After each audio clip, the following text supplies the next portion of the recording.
மத்தேயு எழுதின சுவிசேஷம் 3வது அதிகாரம் 10வது வசனத்தை வாசியுங்கள். இப்பொழுதே கோடரியானது மரங்களின் வேரருகே வைத்திருக்கிறது. ஆகையால் நல்ல கனி கொடாத மரமெல்லாம் வெட்டுண்டு அக்னியிலே போடப்படும். இப்பொழுதே கோடாரியானது மரங்களின் வேரருகே வைத்திருக்கிறது.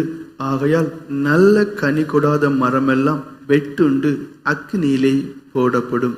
இந்த வசனத்தை திரும்ப திரும்ப திரும்ப வாசிக்கும் போது அனுபவம் இல்லாத எந்த ஒரு நபருக்கும் பயம் உண்டாகும். வேதம் தெளிவாக சொல்லுகிறது இப்பொழுதே. இந்த வேத வசனம் எதை குறித்து சொல்லுகிறது?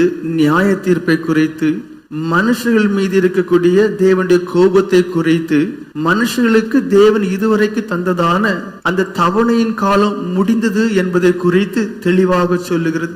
நமக்கு தெரிந்ததெல்லாம் தேவன் மிகவும் பொறுமை உள்ள தேவன் என்று, அந்த பொறுமைக்கு அளவே இல்லை என்று, அதனாலே அநேக தவறுகளை சர்வசாதாரணமாக வாழ்க்கையிலே தொடர்ந்து செய்யக்கூடியவர்களாகவே இருக்கிறோம். ஆனால் இங்கே அந்த வசனமானது இப்பொழுதே கோடாரியானது மரங்களின் வேர் அருகே வைத்திருக்கிறது. ஒரு பெரிய மரமாக இருக்கலாம். அந்த மரத்தை அதனுடைய கிளைகளை வெட்டினால் மற்ற கிளைகள் மூலம் அந்த மரமானது இன்னும் பல வருஷங்களுக்கு வாழலாம். ஆனால் எப்பேற்பட்ட மரமாக இருந்தாலும் சரி, அது எவ்வளவு உயரமாக எவ்வளவு உறுதியாக அநேக இலைகளோடு சேர்ந்து பார்க்க அழகாக இருக்கக்கூடியதான எப்பேற்பட்ட மரமானாலும் சரி, அது அதனுடைய வேரோடு சேர்ந்து வெட்டப்படும் போது அதனுடைய உறுதித்தன்மை, அதனுடைய உயரமான தன்மை, கொழுமையான செழிப்பு நிறைந்ததான அதனுடைய இலைகள் நிறைந்த தன்மைகள் எதுவுமே பிரயோஜனமாக காணப்படாமல் பிரயோஜனமற்று போய்விடும். வெட்டி சாய்க்கும் போது என்ன ஆகும்? அது உலர்ந்து போகும். அதை வேறு ஒன்றுக்கும் பயன்படுத்தாமல் அக்னியிலே இரையாக்கப்படும். எப்பேற்பட்டதான மரங்களாக நீங்கள் இருந்தாலும் சரி, இங்கே மரம் என்று சொல்லுவது தனிப்பட்ட ஒவ்வொரு மனுஷனை குறித்ததான ஒரு காரியம். இப்பொழுதே கோடாரியானது மரங்களின் வேரருகே. மரம் என்று சொல்லும் போது தனிப்பட்ட ஒவ்வொரு மனுஷன். ஒருவேளை நீங்கள் மாம்சத்திலே உறுதியானவர்களாக இருக்கலாம். சில மரங்கள் நல்ல உறுதியான கட்டியான மரமா இருக்கலாம். இன்னும் அநேக வருஷங்கள் அந்த மரம் வாழக்கூடியதாக இருக்கலாம். அதே போன்று நீங்களும் மாம்சீகத்திலே நல்ல பலனுடையவர்களாக இருக்கலாம். ஆனால் வேறு வெட்டப்படும் போது அது அக்கினிக்கு இரையாக மட்டுமே வைக்கப்பட்டு போகும். சில மரங்கள் மிக உயர்ந்ததாக இருக்கலாம். உங்களில் சிலர் சமுதாயத்திலே மிக உயர்ந்த ஸ்தானத்திலே இருக்கலாம். படித்தவர்களாக, பட்டம் பெற்றவர்களாக, இல்ல பண காரியங்களிலே இல்ல செல்வாக்கிலே உயர்ந்தவர்களாக இருக்கலாம். ஆனால் வேர் வெட்டப்படும் போது எந்த பிரயோஜனமற்று உலர்ந்து போய்விடும். சிலர் நல்ல கொழுமையாக பார்க்க அழகாக இருக்கலாம். இல்ல வீடுகள் வசதிகளோடு பார்க்க அழகாக இருக்கலாம். எதுவாக இருந்தாலும் சரி, வேரோட வெட்டப்படும் போது அந்த மரம் எதற்கும் பிரயோஜனம் இல்லாமல் ஆகிவிடும். இங்கே தேவன் எச்சரிக்கக்கூடியவராக இருக்கிறார். என்ன சொல்லப்பட்டிருக்கிறது?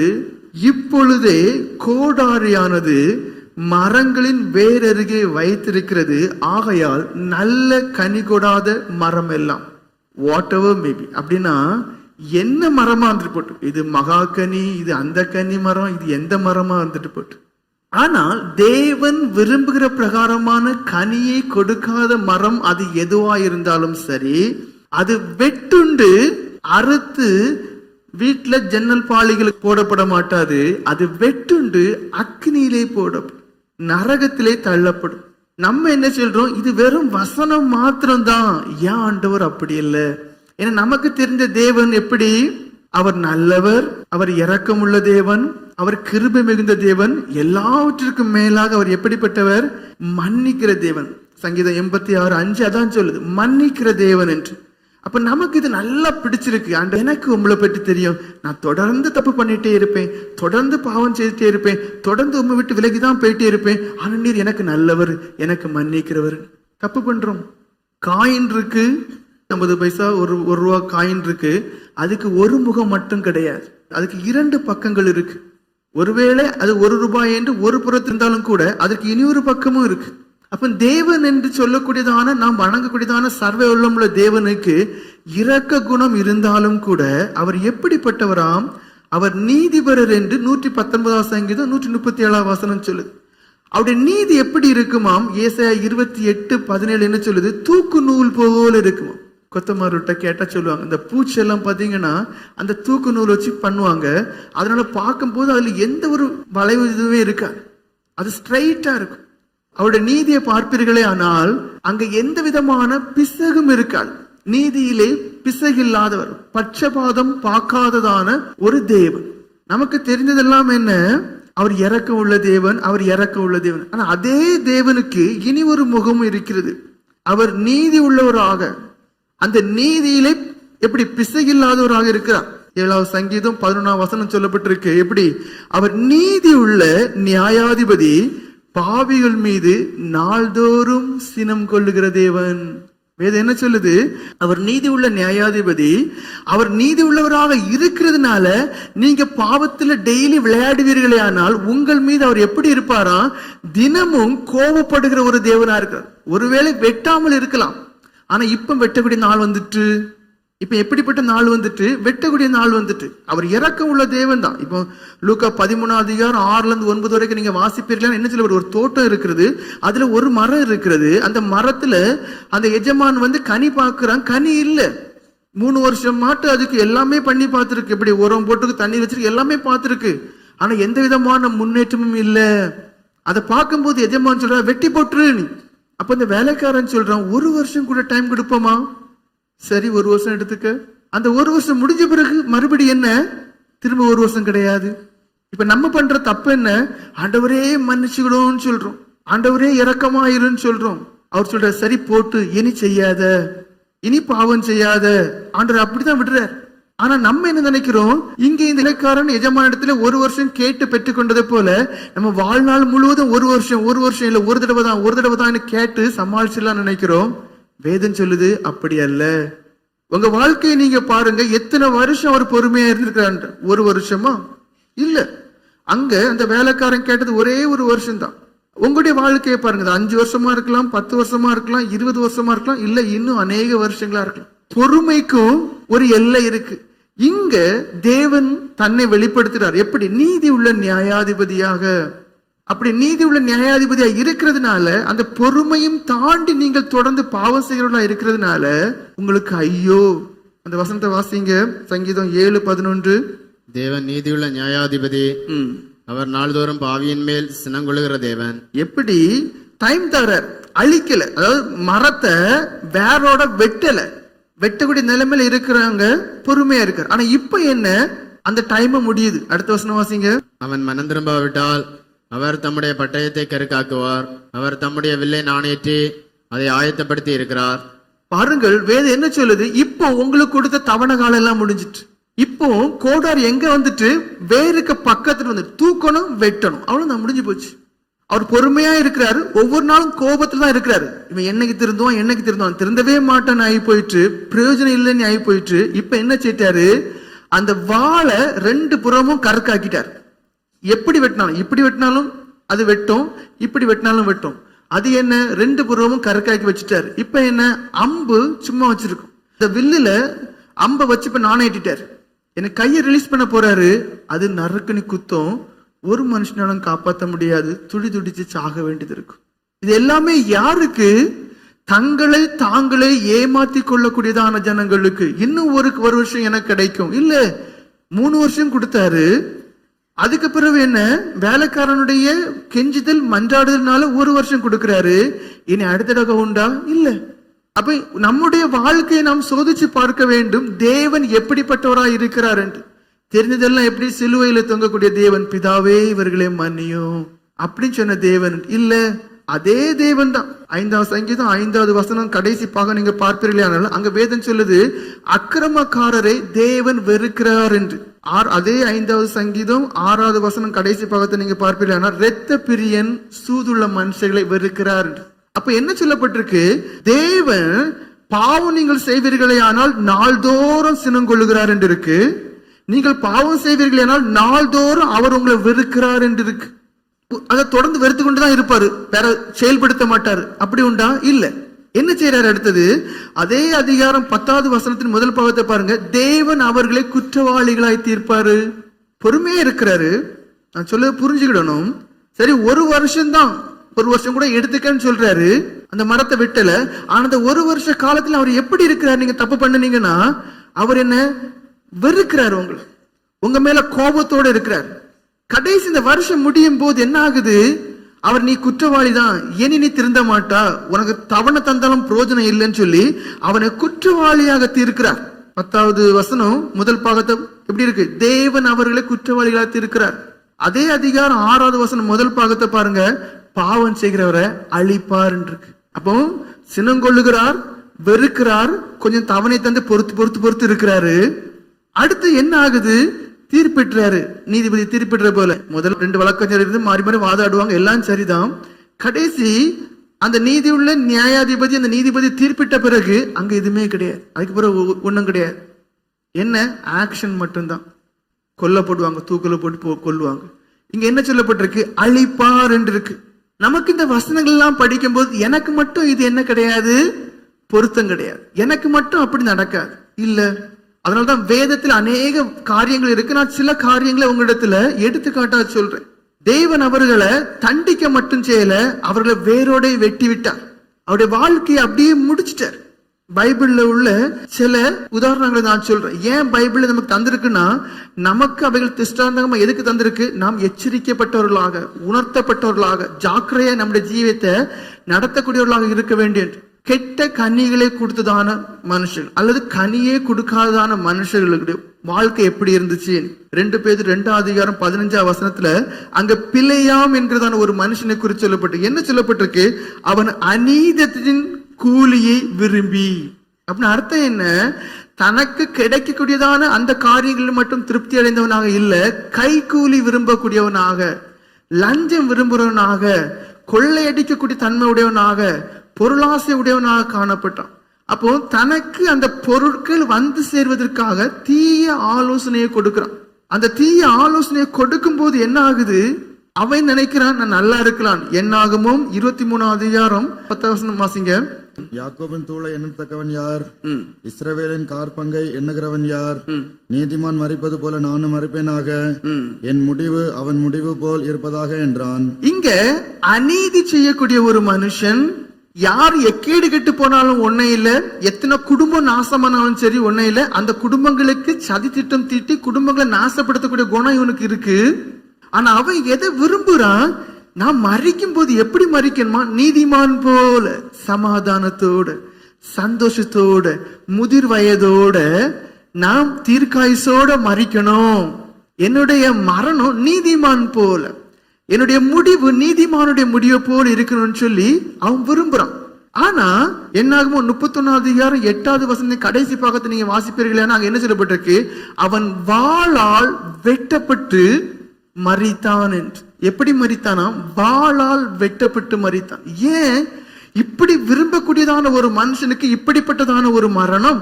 காரணம் அவன் கனி கொடுக்கவில்லை.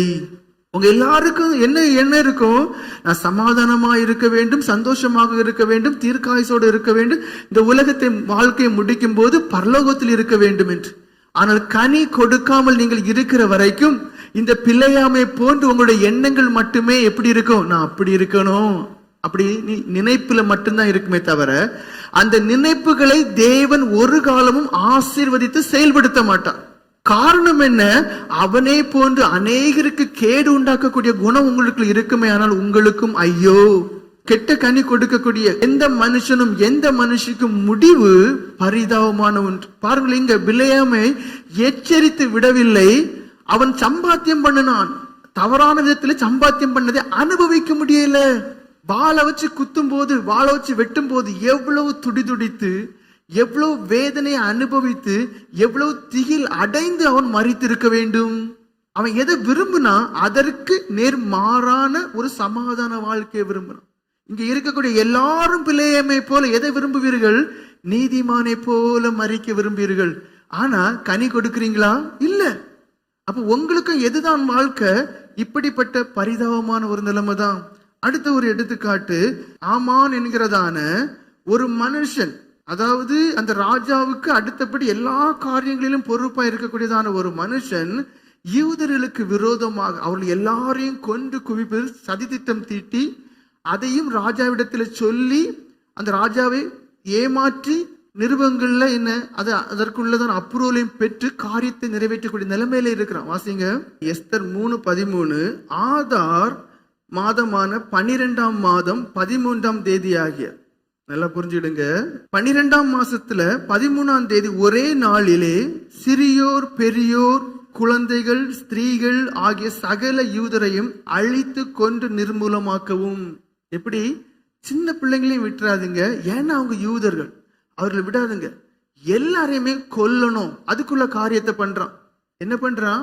அடுத்தவங்க நாசமா போகணும். இப்படி காரியங்களை பண்ணக்கூடியதான மனுஷனுடைய முடிவு எப்படி? 7ஆவது அதிகாரம் 9-10 வாசிங்க. அப்பொழுது ராஜ சமூகத்தில் இருக்கிற பிரதானிகளில் அர்பேனா என்னும் ஒருவன், இதோ ராஜாவின் நன்மைக்காக பேசின மர்தகாயோ ஆமான் செய்வித்த 50 முழ உயரமான தூக்குமரம் ஆமானின் வீட்டண்டை நாட்டப்பட்டிருக்கிறது என்றான். அப்பொழுது ராஜா, அதிலே அவனை தூக்கி போடுங்கள் என்றான். அப்படியே ஆமான் மர்தகாய்க்கு ஆயத்தம் பண்ணின தூக்கு மரத்தில் ஆமானை தூக்கி போட்டார்கள். அப்பொழுது ராஜாவின் உக்கிரம் தணிந்தது. பாருங்கள், இங்க யூதர்களுக்கு விரோதமா என்ன செய்யறான்? சதி திட்டம் தீட்டுறான். சின்ன குழந்தை வரைக்கும் பார்க்காம அவங்கள கொல்லணும்னு தீர்மானம் பண்றான்.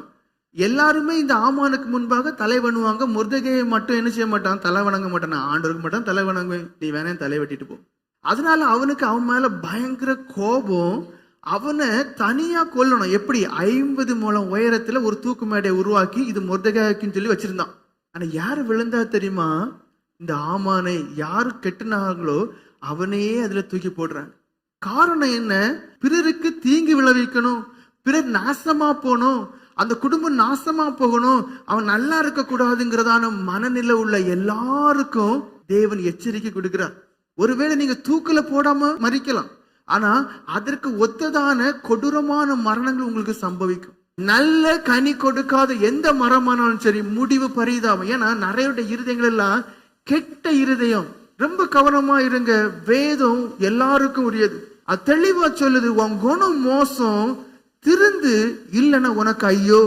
1 ராஜாக்கள் 21 அதிகாரம் 10ஆம் வசனத்துல அங்க இனி ஒரு நபரை குறித்து சொல்லப்பட்டு, யாரு?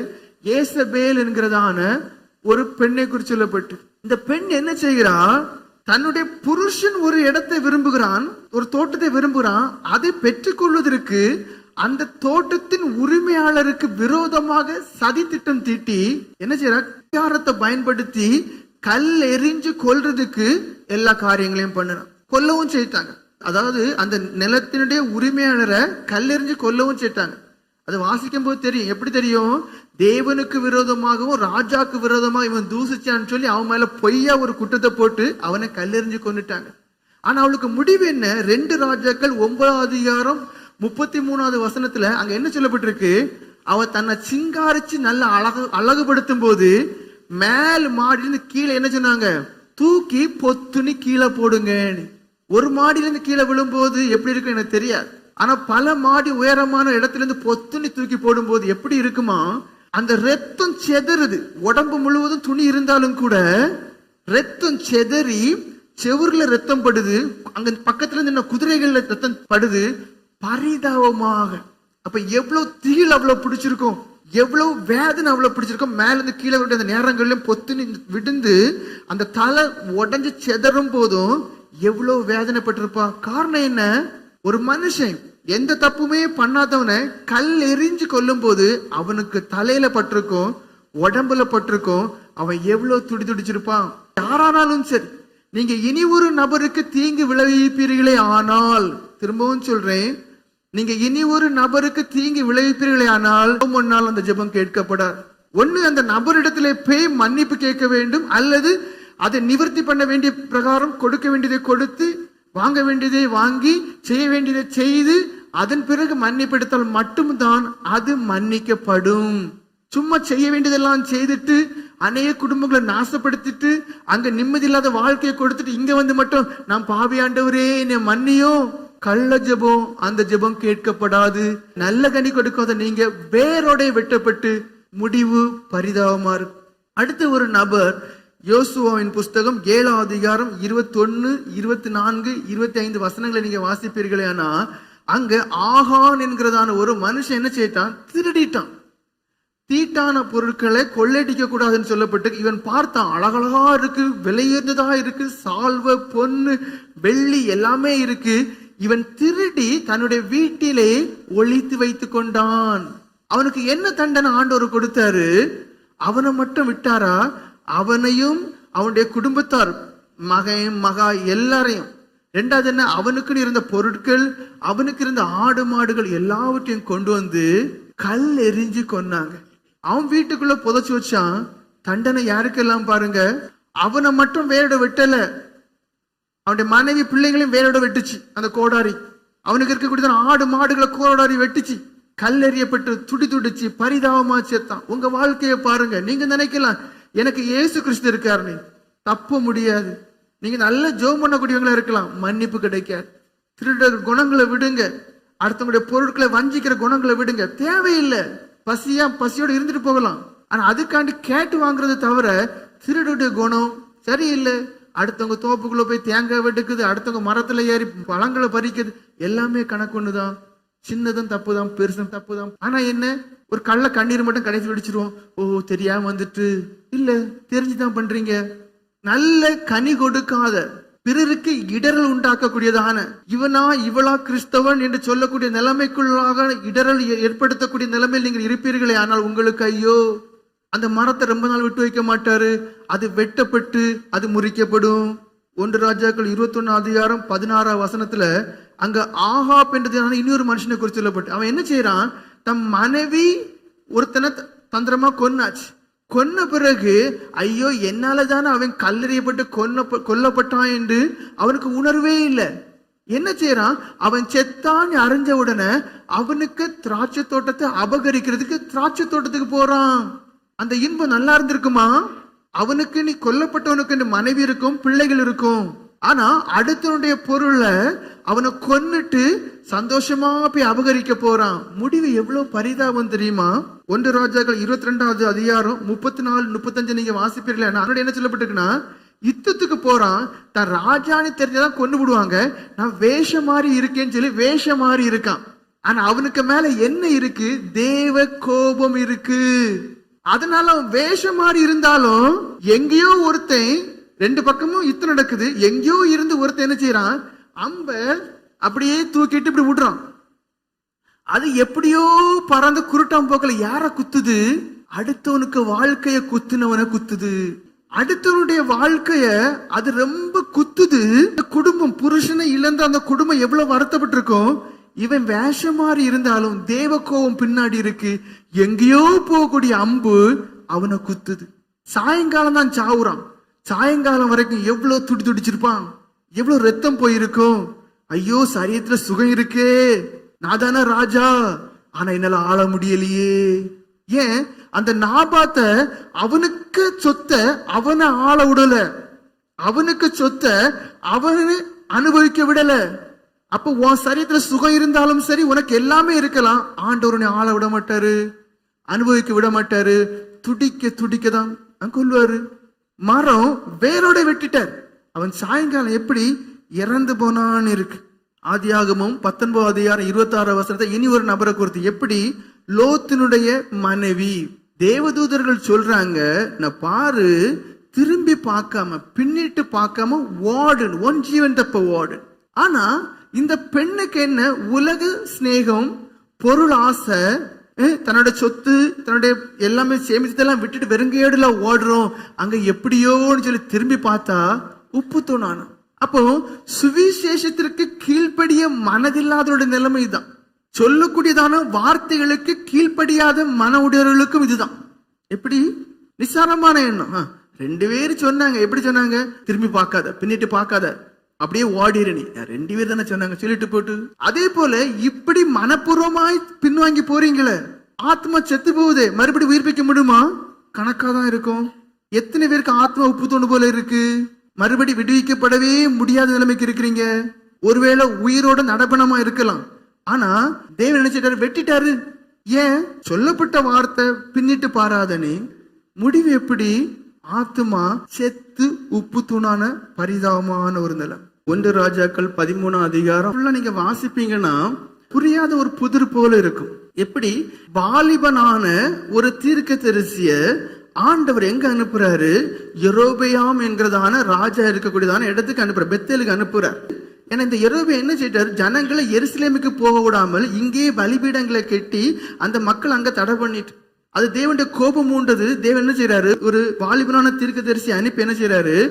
இந்த பலிபீடங்களின் மேல ஆசாரியர்கள் பலியிடப்படக்கூடியதான ஒரு நேரம் வரும், மனுஷர்களை பலியிடுவாங்க, அந்த அளவுக்கு தேவ கோபம் வரும்னு சொல்லி எச்சரிக்கிறார். அப்படி எச்சரிக்கும் போது இந்த ராஜா என்ன செய்யறாரு? தன் கையை நீட்டி இவனை பிடிங்கன்னு சொல்றாரு. பிடிங்கன்னு அடுத்து கொலைச்சுவாங்க. அப்படி பிடிங்கன்னு சொல்லும் போது அவன் நீட்டின கை என்ன செய்ய முடியல? மறுபடியும் அந்த ராஜாவால இப்படி வைக்க முடியல. காரணம் என்ன? அந்த வாலிபனான தீர்க்கதரிசியானவனோடு கூட யார் இருந்தா? ஆண்டவர் இருந்தாரு.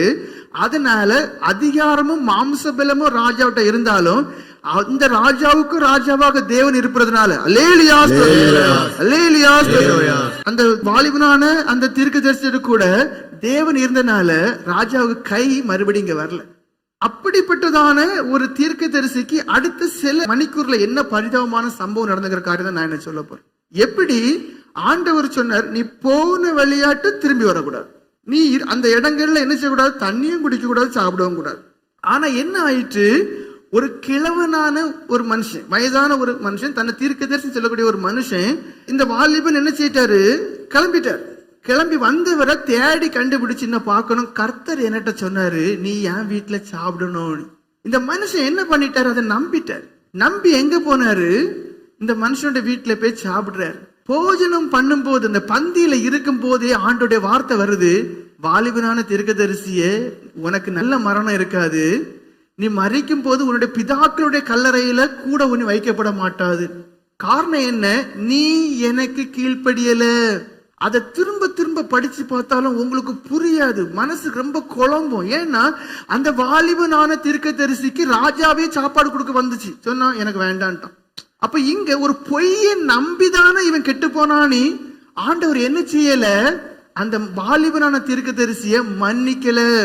நீங்க என்ன செய்ய? அவன் வஞ்சித்துட்டான், அவங்க சொல்லதை கேட்டுட்டோம், இதனால வஞ்சிக்கப்பட்டு போனேன், இதனால ஏமாற்றம் அடைந்து போனேன். இப்படியே அநேகர் கை கழுவக்கூடியவங்களாக இருக்காங்க. ஏவாளின் சந்ததி. ஏவாள் என்ன செய்தார்? நான் சே தப்புதான் சொல்லல, பாம்பு ஏமாத்திட்டான். ஆதாம் என்ன சொல்ல? நான் சே தப்புதான் சொல்ல, ஏவாள் தந்துட்டான். அதே போலதான் நம்ம என்ன செய்யறோம்? யார் மூலமாவது வஞ்சிக்கப்பட்டு ஏமாற்றப்பட்டு அவங்க செய்தனாலதான் செய்தேன்னு சொல்லி கூலா இருக்கும். ஆனா இறக்கம் கிடையாது, இறக்கமே கிடையாது. வேதம் தெளிவுள்ளது. எப்படி? மன தெளிவுள்ளவர்களா இருங்கள், தெளிந்த புத்தி உள்ளவர்களா இருங்கள். அது எனக்கு ஜீரணிக்கவே முடியாது. ஏன்னா அவ்வளவு உறுதியா இருந்த மனுஷன் அந்த நல்ல ஒரு தீர்க்கதரிசியா இருந்தனால ராஜாவுக்கு கை வரைக்கும் என்ன செய்ய முடியல? மடங்க முடியல, அவனால ஒண்ணும் பண்ண முடியல. அந்த அளவுக்கு அந்த வாலிபனான தீர்க்கதரிசியோடு கூட யார் இருந்தா? தேவன் இருந்தான். ஆனா ஒரு நொடியில கீழ்ப்படியாமல் ஆன உடனே, தேவனுடைய வார்த்தைக்கு கீழ்ப்படியாமல் ஆன உடனே அவனுக்கு முடிவு பாருங்க, சிங்க கொன்னுச்சு. அப்ப எவ்வளவு பரிதாபமான முடிவு பாருங்க. அப்ப நீங்களும் ஆண்டோடைய வார்த்தைகளை கேட்டு உங்களுக்கு சாதகமா உருட்டியும் புருட்டிங்கிட்டு நீங்க என்ன, அது கொஞ்சம் அதனால அப்படி பண்ணிட்டேன், கொஞ்சம் இதனால இப்படி பண்ணிட்டேன்னு சொல்லும் போது அது வரைக்கும் கூட இருந்த தேவன் கூட இருக்க மாட்டாரு. அது வரைக்கும் கூட இருந்த தேவன் கூட இருக்க மாட்டாரு. உலகமே எதிர்க்க முடியாத அளவுக்கு தேவன் அந்த மனுஷனோடு கூட இருந்தார். ஒரு ராஜாங்கமே எதிர்க்க முடியாத அளவுக்கு தேவன் அந்த மனுஷனோடு கூட இருந்தார். எந்த ஒரு சக்தியுமே ஜெயிக்க முடியாத அளவுக்கு அந்த ஒரு மனுஷனோட தேவன் கூட இருந்தார். ஆனா கீழ்ப்படியாமங்கிற ஒரு சின்ன ஒரு காரணத்தினால என்னாச்சு பாருங்க. 4ஆம் வசனம் வாசிங்க. அவன் போன பிற்பாடு வழியிலே ஒரு சிங்கம் அவனுக்கு எதிர்பட்டு அவனை கொண்டு போட்டது. பாருங்க, சிங்கம் கொன்றது. 21ஆம் வசனம் சொல்லப்பட்டு கட்டளையை மீறினதனால், தேவன் சொன்ன வார்த்தையை மீறினதனால். அப்போ சிங்கம் கொண்டதுன்னா அது எவ்வளவு பயங்கரமா கடிச்சிருக்கும், அந்த விரல்ல இருக்கிற நகங்கள் பரண்டி இருக்கும். எவ்வளவு பரிதாபமான முடிவு. வேரோட வெட்டிட்டார். என்ன செய்தாரு? வேரோட வெட்டிட்டார். யாருக்கு? உங்களை காட்டிலும் ஆண்டவருக்கு பயந்த மனுஷனுக்கு. கொஞ்சம் தவறுனார். எப்படி கொஞ்சம் தவறுனாரு? வேரோட வெட்டு. உங்களுக்கு எப்படி? ஓஹோ, யாண்டவர் நல்லவர், யாண்டவர் மன்னிக்கிறவர், யாண்டவர் கிருபையற்றவர். சரிதான், தவணை காலம் முடிஞ்சிட்டு. இப்பொழுது கோடாரியானது எங்க இருக்கா? மரத்துல வேருக்கு பக்கத்துல இருக்கு. அப்போஸ்தலர் நடவடிக்கைகளின் புஸ்தகம் 5ஆம் அதிகாரம் 8-10 வரைக்கும் வசனத்தை வாசிங்க. அங்க பேதுரு அவளை நோக்கி, நிலத்தை இவ்வளவுக்கு தானா விட்டீர்கள்? எனக்கு சொல்ல என்றான். அவள், ஆம், இவ்வளவுக்கு தான் என்றாள். பேதுரு அவளை நோக்கி, கர்த்தருடைய ஆவியை சோதிக்கிறதற்கு நீங்கள் ஒருமனப்பட்டதென்ன? இதோ உன் புருஷனை அடக்கம் பண்ணினவர்களுடைய கால்கள் வாசற்படியிலே வந்திருக்கிறது, உன்னையும் வெளியே கொண்டு போவார்கள் என்றான். உடனே அவள் அவனுடைய பாதத்தில் விழுந்து ஜீவனை விட்டாள். ஒரு பொய். என்ன? ஒரு பொய். திரும்பவும் சொல்ல, என்னது? ஒரு பொய். இவ்வளவுக்கா வித்தீங்க? ஆமா, இவ்வளவுதான் வித்தோம். அப்போ பண ஆசை, பொருளாசையோடு கூடுன ஒரே ஒரு பொய். எத்தனை பொய் சொல்றோம்? ஒவ்வொரு நாளும் எத்தனை பொய் சொல்றோம்? இல்ல ஒவ்வொரு மணிக்கூறும் சிலவங்க பொய் சொல்லக்கூடியவங்களா இருப்பாங்க, சிலவங்க வாயை திறந்தாலே பொய் சொல்லக்கூடியவங்களா இருப்பாங்க. ஆனா என்ன தைரியம்? என் மரம் வெட்டப்படல, என் மரம் வெட்டப்படல. நீ தெரியாது அனனியாவுக்கு எத்தனை தடவை தேவன் தவணை கொடுத்தாரு நீ. ஆனா அந்த மரம் வெட்டப்பட்டுச்சு. அப்ப அதே போலதான் மரம் வெட்டப்படும். நீங்க நினைப்பீங்க, இல்ல இயேசு கிறிஸ்து சிலுவையில் தொங்கினாரு. நீங்க வணங்கின அதே சிலுவையில தொங்கின இயேசு கிறிஸ்து யாரு வணங்கினா? அனனியாவும் சப்பீராலும். ஒரு பொய் தான், ஒரே விட்டு. பாதத்துல செத்து விழுந்தாள். 5ஆம் சங்கீதம் 6ஆம் வசனம் என்ன சொல்லுது? பொய் பேசுகிறவர்களை தேவன் அழிப்பார் என்று.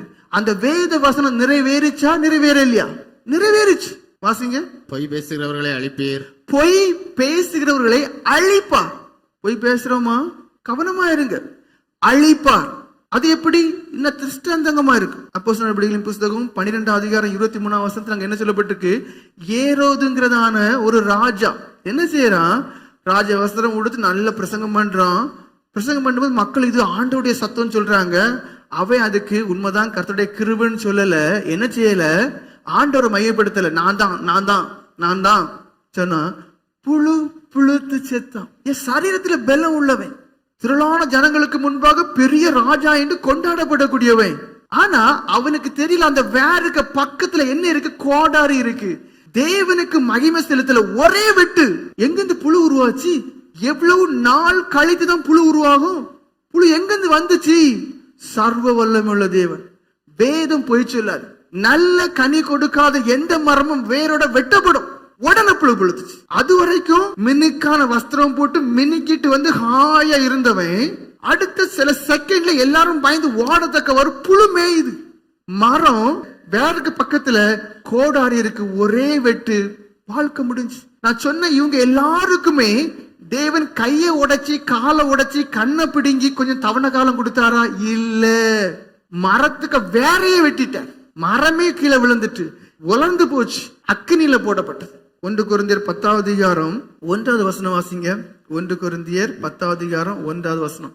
இப்படி இருக்க சகோதரரே, நீங்கள் எவைகளை அறிய வேண்டும் என்று இருக்கிறேன் என்றால், நீங்கள் எவைகளை அறிய வேண்டும் என்று இருக்கிறேன் என்றால் அப்படின்னு அர்த்தம் என்ன? நீங்க இதெல்லாம் அறிஞ்சுக்கிடணும். என்ன சொல்றாரு? நீங்கள் எவைகளை அறிய வேண்டும் என்று இருக்கிறேன் என்றால், நம்முடைய பிதாக்கள் எல்லாரும் மேகத்துக்கு கீழாய் இருந்தார்கள், எல்லாரும் சமுத்திரத்தின் வழியாய் நடந்து வந்தார்கள். பாருங்கள், இவங்க எல்லாம் யாரு? எகிப்தில் இருந்து பெரிய பெரிய அற்புதங்கள் அதிசயங்கள் எல்லாம் கண்ணார கண்டவர்கள். தேவனாலே எகிப்தில் இருந்து அடிமைத்தனத்திலிருந்து விடுவிக்கப்பட்டு தேவனுடைய ஜனங்கள் என்ற நிலைக்கு கொண்டு வரப்பட்டவர்கள். அவர்களையே தேவன் அளித்தார். 5-12 வரைக்கும் வாசிங்க. அப்படி இருந்தும் தேவனே என்ன செய்யறாரு? போகிறாரு, கிரியை செய்யறாரு, விடுவிக்கிறாரு, செங்கடலை பிளந்து கொண்டு வர்றாரு, கொண்டு வந்து அடிக்கிறார். அப்படி இருந்தும் அவர்களில் அதிகமான பேரிடத்தில் தேவன் பிரியமாயிருந்ததில்லை. உங்களிடத்துல தேவன் பிரியமாயிருக்கிறாரா? பாருங்க, நீங்க தேவன் எதிர்பார்க்கும் பலனை கொடுக்கக்கூடியவர்களாக இருக்கிறீர்களா, அல்ல தேவனுக்கு எந்த விதத்திலும் பிரயோஜனம் இல்லாத கனி கொடுக்காத ஜனங்களா இருக்கிறீங்களான்னு பாருங்கள். ஆதலால் வனாந்திரத்திலே அவர்கள் அழிக்கப்பட்டார்கள். வனாந்திரத்திலே அழிக்கப்பட்டார்கள். பாலும் தேனும் பொழியக்கூடியதான இடத்தை கொண்டு வரணும்னு சொல்லி அடிமைத்தனத்தை கொண்டு வர்றாரு. கொண்டு வரும்போது அடிக்கிறாரு, கொல்லுறாரு. அழிக்கப்பட்டார்கள். அவர்கள் இச்சித்தது போல நாமும் பொல்லாங்கானவைகளை இச்சியாதபடிக்கு இவைகள் நமக்கு திருஷ்டாந்தகமா இருக்கிறது. அவங்க எதெல்லாம் இச்சித்தாங்க உங்களுக்கு தெரியும். இறைச்சி அது இதெல்லாம் இச்சித்தாங்க. எல்லாம் கொடுத்தார், அடிச்சார், கொன்னார். எந்த ஒரு காரியமும் உங்களுக்குள்ள இருக்கக்கூடாது. அழிப்பார்.